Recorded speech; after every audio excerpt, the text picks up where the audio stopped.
자, 그래서요, 이런 능력을 기르기 위해서 고등학교 올라갈 때 딱 뭐 하면 되는 게 아니에요. 초등학교, 중학교 다닐 때 내가 좋아하고 잘하는 게 뭔지를 빨리 결정해야 돼요. 빨리 확인해야 돼요. 근데 그걸 확인하는 방법은 끊임없는 자기 관찰이야. 근데 자기 관찰이 쉽지가 않잖아요. 그래서 진로 심리 검사를 활용해서 확인하는 거예요. 내가 생각하는 나와 검사 결과의 나가 일치하는지. 그래서 이런 활동을 통해서 중학교에서는 내가 관심 있는 영역을 잠정적으로 3개 또는 4개 정도 좁혀야 돼요. 왜?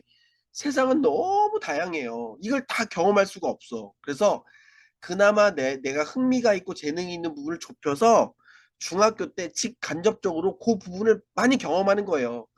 수업 교과 활동으로, 교과 외 활동으로, 혹은 독서 활동으로, 혹은 뭐 다른 활동으로.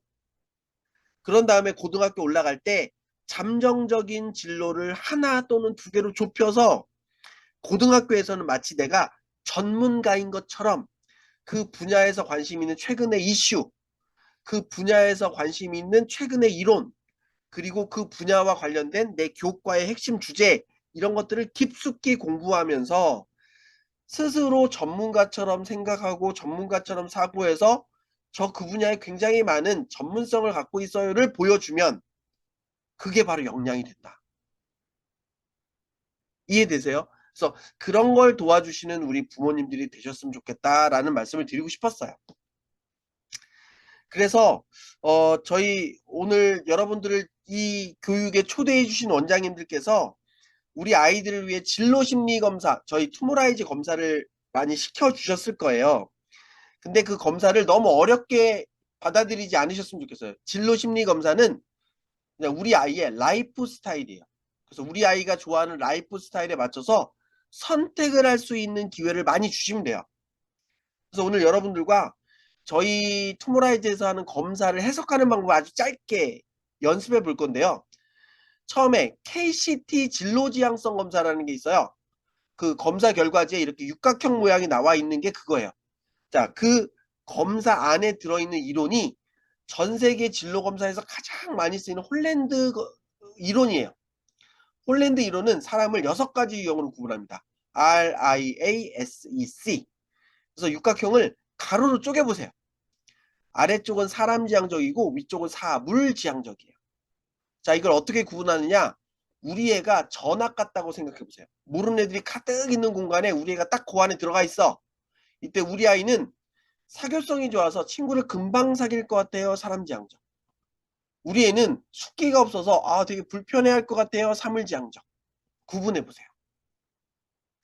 자, 우리 아이가 사람 지향적이라면 이 형은 사람들과 함께 있을 때 하고 싶은 게 많아요. 그래서 하고 싶은 걸 얘기해. 얘기했으니까 해야 되잖아요. 그래서 그 사람들을 설득시켜. 그래서 시간이 지나면 내 주변 사람들을 계속 끌고 다니는 리더십 있는 스타일이에요. 이 형이. 반면에 S형은 내 주변에 있는 사람과 함께 있는 건 좋은데 맨 앞에 서는 건 부담스러워. 그래서 한 발 뒤에 떨어져서 앞에 가는 사람들을 잘 도와줍니다. 더 잘하는 건 옆에 있는 애들과 아껴주고 챙겨주고 사랑 주고 사랑받는 걸 좋아한다? S형이에요. 우리 주변에 S형 스타일의 사람이 있어요. 어떤 일을 하면 참 잘할까요? 그쵸, 사회복지사 또는 심리상담사, 보육 기능이 있는 선생님, 유치원 선생님, 초등학교 선생님 이런 거예요. 아니면 그쵸, 우리 교회 전도사님, 성직자. 자, 이해되세요? 자, 이 형은요. 리더십 있는 사람은 어떤 일 하면 잘할 것 같아요? 그죠? 모든 조직의 머리, 국가의 머리 정치, 기업의 머리 CEO, 군대의 머리 장교, 법조계의 머리 판사, 이런 일들을 잘하는 게 이 형이에요. 반면에 위쪽으로 올라가 볼까요? 위쪽은 사물지향적, 사람이랑 덜 친해. 그래서 혼자 있을 때 개성이 드러나요. 그럴 때 I형은 남들과 떨어져 혼자 있을 때 핵심 키워드가 지적 호기심이야. 궁금한 게 많아. 그래서 혼자 있을 때 궁금한 걸 찾기 위해 책을 봐요. 인터넷으로 자료를 모아요. 그래서 그렇게 모아진 자료를 정리하고 분석해서 나만의 결론을 딱 내고 씩 웃고 있다. I형. 어떤 일이 잘 맞아요? 그렇죠. 평생 공부하는 직업.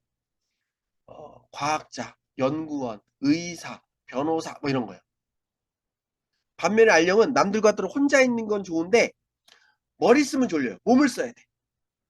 자, 그래서 뚝딱뚝딱 손재주가 좋아서 뭘 잘 만들어요. 수공예업자 복수. 만들어진 걸 잘 조종하고 조작해요. 카레이서, 파일럿, 항해사. 만들어진 걸 조립 분해를 잘해요. 엔지니어, 자동차 정비, 선박 정비, 운동신경 좋아서 직접 몸을 쓰는 걸 좋아해요. 프로스포츠 선수. 뭐 이런 거야. 자, 다음은 육각형을 세로로 쪼개보세요. 자, 이번에 판정 기준은 내가 어떤 새로운 일을 할 때 어떤 식으로 접근해서 그 문제를 해결하는가 하는 거예요. 그 중에 A형은 어떤 문제를 해결할 때 다른 사람의 생각 안 중요해요. 내 생각만 중요해. 그래서 내 생각에 맞춰서 남들과 다르게 개성 있고 잘 있고 창의적으로 그 문제를 해결한다. A형. 반면에 C형은 어떤 일을 해결할 때 내 생각은 안 중요해요. 타인의 기준이 중요해요. 그래서 누가 맞춰준 틀 안에서 반복적으로 정확하고 꼼꼼하고 완벽하게 그 일을 하는 걸 좋아한다. C형이에요. 자, 우리가 하는 직업 중에 매뉴얼이 있어서 매뉴얼대로 따박따박 하면 칭찬받는 직업이 있어요. 뭐가 있죠? 그렇죠. 공무원, 은행원, 회계사, 세무사, 법무사, 그런 사무행정직 일이 잘 맞는다. C형. 반면에 A형, 남들과 다르게 개성있고 자유롭고 창의적으로. 그렇죠. 예술가, 음악가, 미술가, 연기자 뭐 이런 직업들. 또 뭐가 있을까요? 그렇죠. 기획자 들어가는 일. 광고기획, 경영기획, 파티기획 이런 거요. 자, 그러면 우리 집에 있는 그 아이를 한번 떠올려 볼까요? 우리 집에 있는 그 아이는 사람지향적일까요? 사물지향적일까요? 사람지향적이라면 우리 아이는 목적 중심으로 사람들을 끌고 다녀요? 관계 자체를 소중하게 생각해요? 자, 우리 아이는 혼자 있을 때 머리 쓰는 활동 좋아하는 스타일인가요? 몸 쓰는 활동 좋아하는 스타일인가요? 자, 우리 아이는 어떤 일을 할 때 남들과 다르게 나만의 방식으로 해결하는 걸 좋아해요? 아니면 평가자의 기준에 맞춰서 정확하고 꼼꼼하게 하는 걸 좋아해요? 자, 우리 아이를 설명하는 하나 또는 둘 또는 세 개 코드가 있나요? 자, 그걸 잘 킵하셨다가 혹시 원장님이 저희 투모라이즈 검사를 시켜준 분이 계시다면 한번 열어보세요. 그럴 때 이 육각형 안에 코드가 나오거든요. 그래서 맨 앞에 있는 게 주코드, 그 다음에 보조코드예요. 그래서 여러분이 생각한 코드와 우리 아이의 검사 결과를 맞춰보세요. 그래서 똑같다면 아, 내가 우리 아이를 잘 이해하고 있구나 이렇게 볼 수 있고요. 다르다면 아, 내가 알고 있는 아이와 실제 우리 아이가 다른가? 스스로 생각하는 우리 아이가 다른가? 관찰을 하실 필요가 있겠죠. 그래서 이런 검사는 반복적으로 하는 게 좋아요. 언제까지? 변함없는 일치하는 코드가 나올 때까지. 그래서 오늘 이 교육을 들으신 우리 학부모님들께서는 우리 원장님들께 한번 요청드려 보세요. 만약에 이런 검사 안 했다면 들어보니까 투모라이즈 검사를 해볼 수 있다는데 한번 해봐 주시면 안 돼요? 라고 하면 안내해 드릴 겁니다. 여러분들이 저희 투모라이즈 홈페이지를 들어오시면 이게 11만 원이에요. 근데 원장님들은 이제 단체로 하시는 걸 저희하고 약속하셔서 조금 그 저렴하지만 구매해 놓으신 게 있거든요. 그래서 원장님께 말씀을 드리시면 조금 더 수월하게 여러분들이 저희 걸 사용할 수 있도록 안내를 받으실 수 있지 않을까 그런 생각을 해봅니다. 자, 그리고 저희는 이 검사 말고 이거는 약간 좋아하는 흥미, 내가 좋아하는 게 뭐지 이런 걸 찾는 검사거든요. 근데 좋아하는 건 스타트를 결정하는데 잘해야 오래 갈 수 있어요. 그래서 저희 투모라이즈 검사 결과를 보시면 요런 그 육각형에 어떤 코드가 나오는지 확인할 수 있고요. 요런 CCI라는 검사가 있어요. 이런 꺾은선 그래프가 있는 건 내가 잘하는 게 뭔지를 평가하는 검사예요. 그래서 이 검사는 직관적이에요. 그래서 언어 활용 능력으로 말하기 쓰기 듣기 읽기 외국어, 대인관계 능력으로 리더십 팀워크 친화력, 예술 체육 능력으로 창의력 음악 미술 신체 능력, 문제 해결 능력으로 수리력 분석 기술 활용 능력이 있는데요. 언어 활용 능력이 전반적으로 높게 떠 있으면 인문계열 전공하고 잘 맞아요. 문제 해결 능력이 전반적으로 떠 있으면 자연계열 전공과 잘 어울려요. 신체예술 능력이 전반적으로 떠 있으면 예체능 쪽이 잘 맞을 수 있어요. 대인관계 능력이 잘 떠 있으면 인문계열, 사회계열, 예체능 계열을 떠나서 일을 할 때 사람들과 함께 하는 작업이 퍼포먼스가 잘 나요. 자, 이래서 아이들의 꺾은선 그래프에 전반적으로 떠 있는 영역이 어딘지를 보시면 문과지향적이야, 이과지향적이야, 예체능 쪽이야를 확인할 수 있어요. 그리고 직업을 선택할 때 사람과 함께 하는 걸 해야 돼, 혼자 하는 걸 해야 돼, 이런 것들을 평가할 수 있어요. 그리고 이 검사 결과지 뒤를 보시면 우리 아이가 갖고 있는 핵심 역량, 가장 높은 역량 5개를 활용해서 우리 아이가 잘할 수 있는 직군이 추천돼요. 그래서 그 추천되는 직군 중에 마음에 드는 게 있는지 한번 체크해 보시면 돼요. 자, 이런 식으로 2가지 검사를 크로스 병행으로 활용하시면 좋고요. 이런 사용 안내는 원장님께 받으시면 좋을 것 같아요. 그런데 저희 투모라이즈 진로 컨설팅 리포트 안에는 진로 심리 검사 결과뿐만 아니라 학생들이 자신의 로드맵을 설계할 수 있습니다. 그래서 이 친구는 중학교 선생님이 되고 싶고 교육학과를 가고 싶은데 연대를 꿈꾸고 있어요. 그러면 우리 부모님이 하실 일은 뭐냐면 선택의 이유를 들어보셔야죠. 정민아, 너 왜 중학교 교사를 선택했니? 물어볼 수 있어야겠죠. 근데 우리 애가 설명할 수 없어요. 그럼 우리 애가 진로 성숙도가 아직 충분히 도달하지 못했구나라는 걸 우리는 느낄 수 있어야죠. 왜 교육학과를 선택했니? 그냥 그러면 우리 애가 아직 전공에 대해서 충분한 고민을 하고 선택한 단계는 아니구나 이렇게 보는 거고요. 나는 누군가를 가르쳐주면 즐거워라는 자기 자신에 대한 얘기를 한다면 이 친구가 제대로 고민하고 선택했구나 이런 걸 알 수가 있겠죠. 그리고 나서 너 연대 가고 싶구나. 연대 가려면 지금 1등부터 9등급 거기서 상위 4% 정도에서의 싸움을 해야 되는데 조금 더 노력해야 되겠다. 5등급 체계 내에서는 상위 10% 안에는 무조건 들어야 되고 그 안에서도 올라갈 수 있어야 되고 그 안에서 역량이란 것들을 준비해야 될 거야. 뭐 이런 것도 얘기해야 되는 거죠. 자, 그리고 그런 역량을 준비하기 위해서 직업 정보와 학과 정보가 필요해요. 아는 만큼 보인다고 그랬잖아요. 근데 대학 입시의 관점에서 보면 직업 정보보다는 학과 정보가 더 중요합니다. 그래서 어차피 날 뽑아주는 건 그 학과 교수님이니까.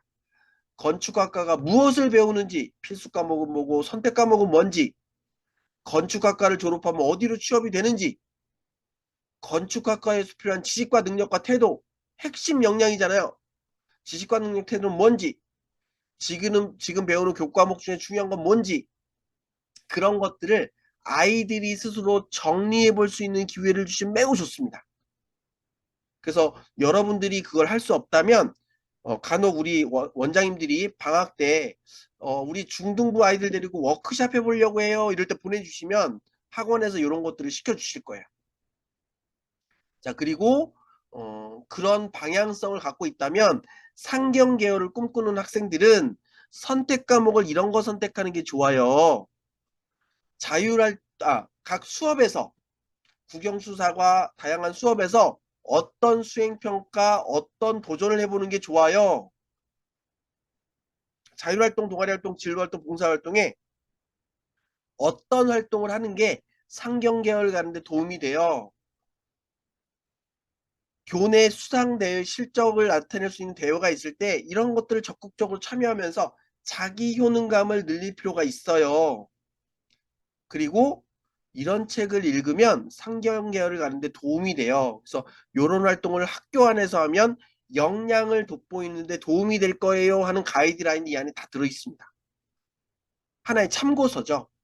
그리고 실제로 우리 아이가 관심 있는 그 전공을 학생부 종합전형이나 특기자재로 합격한 학생들의 사례가 있어요.